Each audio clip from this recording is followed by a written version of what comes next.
ಇದು ಇಂಗ್ಲೆಂಡ್ನ ಚೆಲ್ಫೋರ್ಡ್ ನಗರದ ದೇವಾಲಯದಲ್ಲಿ ಪ್ರತಿಷ್ಠಾಪಿತವಾಗಲಿರುವ ತಿರುಪತಿ ಬಾಲಾಜಿಯ ಕಲ್ಲಿನ ವಿಗ್ರಹ. ಸುಮಾರು 71 ಇಂಚು ಎತ್ತರ ಹಾಗೂ ಸುಮಾರು 750 kgಯಷ್ಟು ತೂಕ ಇರುವ ಈ ಸುಂದರ ಮೂರ್ತಿನ ಕೆತ್ತಿದವರು ಇನ್ಯಾರು ಅಲ್ಲ, ನಮ್ಮ ಭವ್ಯ ಭಾರತದ ಕನಸಾಗಿದ್ದ ಅಯೋಧ್ಯ ರಾಮ ಮಂದಿರದ ರಾಮಲಲ್ಲಾ ಮೂರ್ತಿಯ ಕರ್ತ, ನಮ್ಮ ಹೆಮ್ಮೆಯ ಶಿಲ್ಪಿ ಶ್ರೀ ಅರುಣ್ ಯೋಗಿರಾಜ್ ಅವರು. ಇವರು ನಮ್ಮ ಕರ್ನಾಟಕದವರು ಮಾತ್ರ ಅಲ್ಲ, ನಮ್ಮ ಮೈಸೂರಿನವರು ಅಂತ ಹೇಳ್ಕೊಳ್ಳೋಕ್ಕೆ ತುಂಬಾನೇ ಹೆಮ್ಮೆ ಇದೆ. ಇದು ನಮ್ಮ HD ಕೋಟೆ ಬಳಿ ಸಿಗುವ ವಿಶೇಷ ಕಲ್ಲಿನಿಂದ ಕೆತ್ತಿದ ಮೂರ್ತಿ. ಈ ಕಲ್ಲಿನ ವಿಶೇಷ ಅಂದರೆ ಬೆಂಕಿ, ನೀರು ಅಥವಾ ಯಾವುದೇ ರಾಸಾಯನಿಕ ಕ್ರಿಯೆಗಳಿಗೂ ಪ್ರತಿಕ್ರಿಯಿಸುವುದಿಲ್ಲ.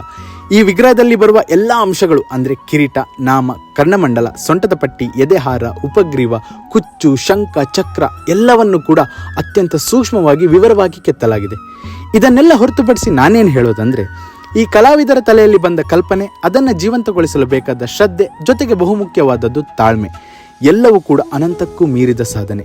ಕೌಶಲ್ಯಗಳು ಎಷ್ಟೇ ಇದ್ದರೂ ತಾಳ್ಮೆ ಹಾಗೂ ಶ್ರದ್ಧೆ ಇಲ್ಲ ಅಂದರೆ ಆ ಕೌಶಲ್ಯಕ್ಕೆ ಬೆಲೆನೇ ಇಲ್ಲ. ಈ ಎಲ್ಲ ಮೂರ್ತಿಗಳನ್ನು ನಾವೀಗ ನೋಡ್ತಾ ಇದ್ದೀವಿ ಅಂದರೆ ಇದನ್ನು ಕಲಾವಿದರು ತಮ್ಮ ಕಲ್ಪನೆಯಲ್ಲಿ ಮೊದಲೇ ನೋಡಿರ್ತಾರೆ. ಅಂದರೆ ಈ ದೇವರುಗಳನ್ನು ಮೊದಲು ನೋಡೋದು ಈ ಶಿಲ್ಪಿಗಳು, ಆಮೇಲೆ ನಾವೆಲ್ಲರೂ.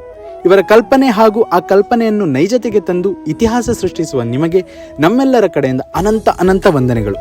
ನಮ್ಮ ಭಾರತದ ಮೂರ್ತಿ ಇಂಗ್ಲೆಂಡ್ನಲ್ಲಿ ಪ್ರತಿಷ್ಠಾಪಿತವಾಗ್ತಿದೆ ಅಂದರೆ ಅದು ನಮ್ಮ ಹೆಮ್ಮೆ ವಿಚಾರ ಅಲ್ವಾ? ನಿಜಕ್ಕೂ ಇದು ಚರಿತ್ರೆ ಪುಟ ಸೇರುತ್ತೆ. ನಮ್ಮ ಭಾರತದ ಕಲೆಗಳ ವಿಚಾರ ವಿಶ್ವದಾದ್ಯಂತ ಪರಿಚಯ ಆಗುತ್ತೆ.